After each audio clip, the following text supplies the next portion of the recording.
Look at our phones. So we have the iPhone 6 and the iPhone 6 Plus, 4.7 inches, 5.5 inches. These are both Retina HD displays. So on the iPhone 6, we have a 1334 by 750 display that's 326 pixels per inch. That's identical to the iPhone 4, 4S, 5, and 5S, same pixel density, but higher resolution. Now they call these Retina HD because they have HD resolutions, but on the iPhone 6, it's actually 750p versus 720p, and the iPhone 6 Plus is a full 1080p, so 1920 by 1080. That's good for 401 pixels per inch.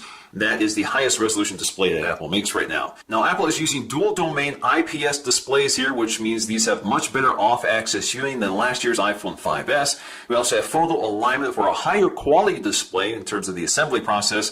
The display assembly is also much thinner. Now, with all this technology, these displays are color accurate following the sRGB standards. So taking a look at the design of the phone, you can see we have a stainless steel Apple logo. This is different from last year's iPhone 5S, which had a polished Apple logo, so this is actually a separate component. Of course, it's color matched depending on what phone you get. You also have these controversial antenna insulators or separators at the top and bottom. They are color keyed to the phone, so the space gray has a dark gray color, the silver color is more of a light gray color, and then the gold version actually has a pure white color. Now in the back we have our new 8 megapixel camera, same resolution, but the sensor is all new with 1.5 micron pixels instead of 1.2, so it should deliver better low light performance. Now as you can see here, the camera modules do protrude here, unlike the iPhone 5S, but they are covered with sapphire glass, so they're pretty scratch resistant. Now as you can see here, the iPhone 6 Plus camera module looks a little larger, and that's because the module itself actually moves around in response to the motion of your hand by using the gyroscope built into the phone. We also have a new True Tone flash, which is now more compact this time.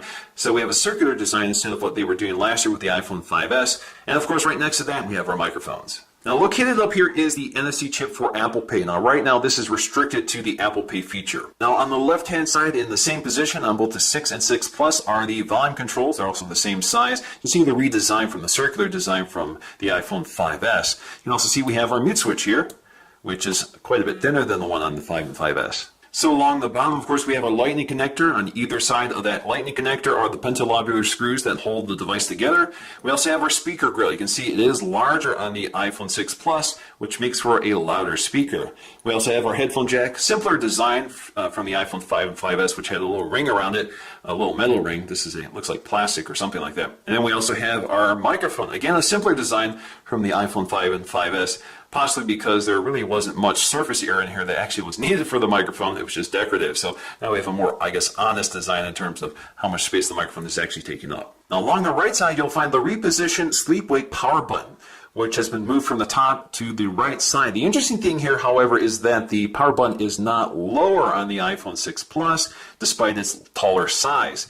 So that's kind of interesting. We also have our SIM tray, which seems to be a slightly lower position here on the iPhone 6 Plus than the iPhone 6. Now toward the top, you'll find the earpiece, and it's a bit larger on the iPhone 6 Plus. Right next to it, you'll find the all-new 1.2 megapixel FaceTime HD camera, which is good for 720p HD video. Now, right above the earpiece, you'll find the infrared proximity sensor, as well as an ambient light sensor right next to it on the left. And once again, the home button incorporates Touch ID, which uses a sapphire crystal lens over a sensor, which reads your fingerprint. They do prompt you to set this up when you set the phone for the first time, and I've been using Touch ID on the iPhone 5S, and it works excellent. Now the iPhone 6 and 6 Plus also features something called reachability. So you just double tap the home button, double tap, not double press, to bring everything down to a thumb reachable area of the screen here. So you can see it comes down a little farther on the iPhone 6 Plus than the iPhone 6. And as you can see here, it does time out, so if you let it go, it'll just snap back. Of course, this also works in apps. Again, just double tap and you can reach the search bar. Of course, when you act on it, it does snap it back in place, so you have to tap again to regain access. Now, also unique to the iPhone 6 and 6 Plus is a setting panel under display and brightness, which allows you to change your display zoom. So you can set this up when you set up the device for the first time. It prompts you to select whether you want the standard view or the zoomed view.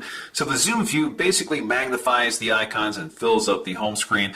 but you can also go to standard view, which I prefer, which is the native size for this display. Now with this larger display, you also see we have 6 rows of apps instead of 5 from the 5S and 4 from the 4 and 4S. Now the iPhone 6 Plus also adds landscape view, which the iPhone 6 does not do. Now apps can also be optimized for the size of the iPhone 6 Plus. So for example, Apple has optimized the Messages app to give you a little more information on the display than the standard iPhone 6. Now this is particularly useful for apps like email. So for example, in the iPhone 6 Plus, I can see the body of the text right here versus the iPhone 6, which basically means I have to tap on the email and go back to see the rest of the messages. Now the iPhone 6 Plus takes advantage of that screen size with a new keyboard. So as you can see in landscape orientation, again, this is unique to the 6 Plus, you get some additional controls here. So for example, we can select all here. So we have cut, copy, paste, as well as bold. So we can bold our text, we can cut it, paste it, etc. Alright, so let's take a look at the camera app. So once again, we have an 8 megapixel camera, but this time it's all new with 1.5 micron pixels instead of 1.2. So better low light performance. This camera also features something called Focus Pixels.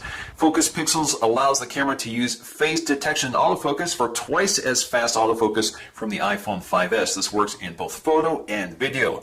So while recording video, focus is so quick and smooth that it's barely noticeable. It works really well. So when you're taking a photograph here, let's just slide to the photograph mode here. Just tap anywhere on the scene, focus it for you. It's pretty quick here.